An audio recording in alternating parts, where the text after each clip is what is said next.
Exodus 4. Then Moses answered, "But behold, they will not believe me or listen to my voice. For they will say, 'The Lord did not appear to you.'" The Lord said to him, "What is that in your hand?" He said, "A staff." And he said, "Throw it on the ground." So he threw it on the ground, and it became a serpent. And Moses ran from it. But the Lord said to Moses, "Put out your hand and catch it by the tail."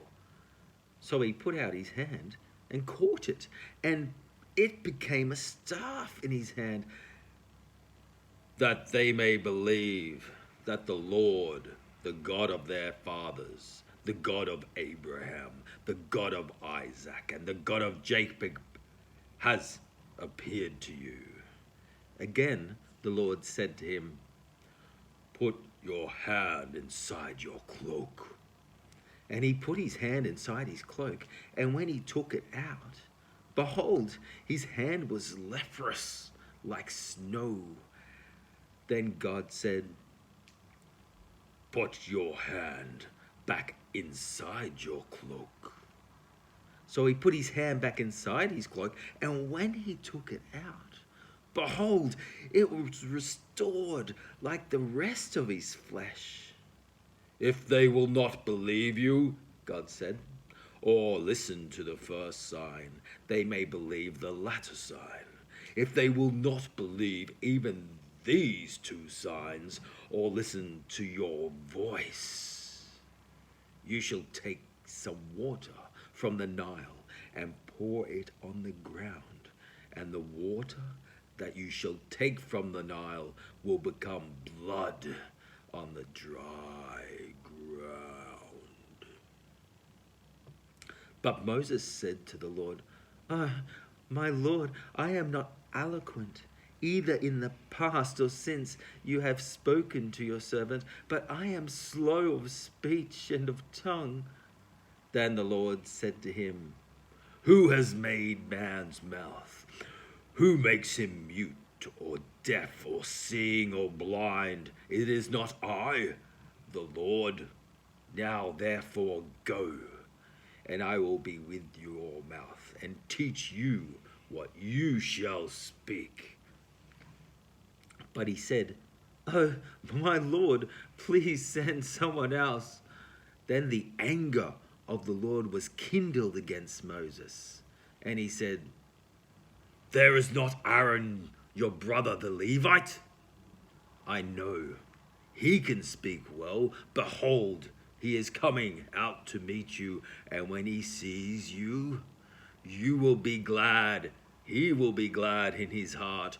You shall speak to him and put the words in his mouth, and I will be with your mouth and with his mouth, and will teach you both what to do. He shall speak for you to the people, and he shall be your mouth, and you shall be as God to him. And take in your hand this staff with which you shall do the signs." Moses went back to Jethro, his father-in-law, and said to him, "Please let us go back to my brothers in Egypt to see whether they are still alive." And Jethro said to Moses, "Go in peace." And the Lord said to Moses in Midian, "Go back to Egypt, for all the men who are seeking your life are dead."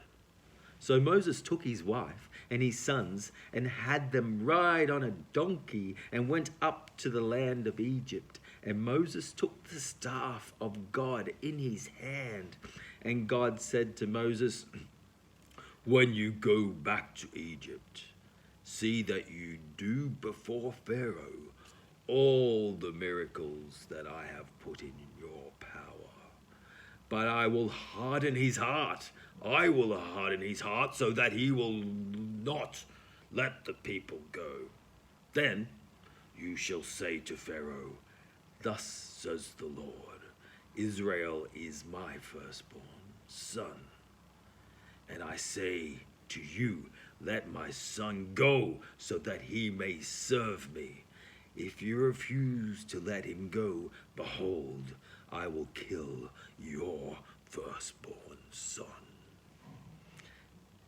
At a lodging place on the way, the Lord met him and sought to put him to death. Then Zechariah took a flint and cut off her son's foreskin and touched Moses' feet with it and said, surely you are a bridegroom of blood to me. So he let him alone. It was then that she said, a bridegroom of blood, because of the circumcision. The Lord said to Aaron, go into the wilderness to meet Moses. So he went and met him at the mountain of God and kissed him. And Moses said to Aaron all the words of the Lord with which he had sent him to speak, and all the signs that he had commanded him to do. Then Moses and Aaron went and gathered together all the elders of the people of Israel. Aaron spoke all the words that the Lord had spoken to Moses and did the signs in the sight of the people. And the people believed. And when they heard that the Lord had visited the people of Israel and that he had seen their affliction, they bowed their heads and worshipped. 5. Afterward, Moses and Aaron went and said to Pharaoh, this says the Lord, the God of Israel, let my people go, that they may hold a feast to me in the wilderness. But Pharaoh said, who is the Lord that I should obey his voice and let Israel go? I do not know the Lord, and moreover, I will not let Israel go. Then they said, the God of the Hebrews has met with us. Please, let us go a 3 days' journey into the wilderness, that we may sacrifice to the Lord our God, and lest he fall upon us with pestilence or with the sword.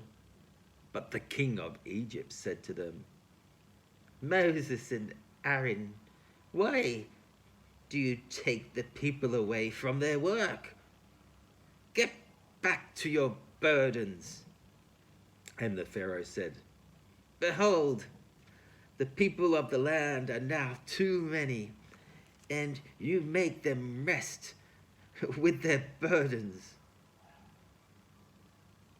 The same day the Pharaoh commanded the taskmasters of the people and their foremen, you shall no longer give the people straw to make bricks, as in the past. Let them go gather straw for themselves. But the number of bricks they made in the past, you shall impose on them. You shall by no means reduce it, for they are idle. Therefore they cry, let us go and offer a sacrifice to our God.